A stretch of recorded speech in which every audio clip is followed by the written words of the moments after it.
মুছলমান যুৱকে অসমীয়া যুৱতীৰ লগত কৰিলে জঘন্য কাণ্ড।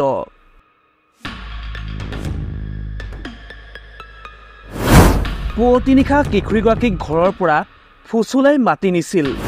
তাৰ পিছতেই পথাৰৰ মাজত সংঘৰ্ষ কৰিলে এক ভয়ংকৰ কাণ্ড।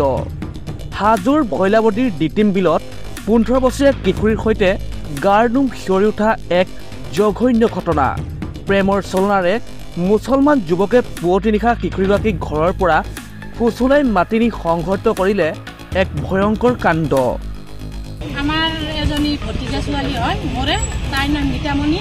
কালিৰ পৰা মানে ৰাতি কেইটাৰ পৰা মিনিটে হৈছিল সেইটো আমি সবিশেষ নাজানো। 3টা বজাত আমি গম পাইছোঁ।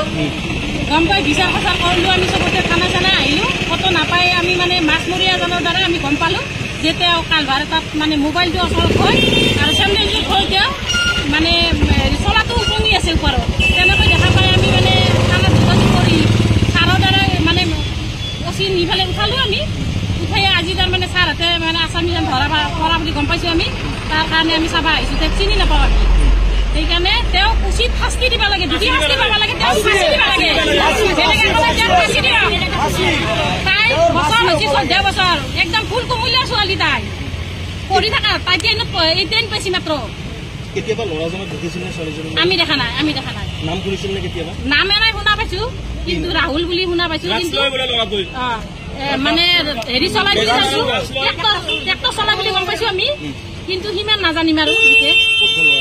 গৰমপুৰ বুলি গম পাইছোঁ। নাই একো নাই। আমি হ'লো অসমীয়াকে হ'ল মুছলমান, আমাৰ সম্পৰ্ক দি থাকিব একো নাই। ক'ৰবাত যদি লগ পাইছে আমি বিশেষ নাজানো আৰু। ৰাতি কি বুলি কৈ কিবা কৈ ওলাই আহিছে নে? নাই ঘৰত কাকো কোৱা নাই। এতিয়া মোবাইলটোত ছাৰ হাতে যি মানে প্ৰুফ পাইছে সেয়ে আমাৰ। কেনেকুৱা অৱস্থাত উদ্ধাৰ হৈছিল? তাই মানে এনেকে মৃত অৱস্থাতে কলমোৱা হৈ আছে, পিঠিখন হেৰি কলমোৱা হৈ আছে। পানী পৰিছে যদিও পানী খোৱা নাই। তাই একদম ধুনীয়া হৈ আছে।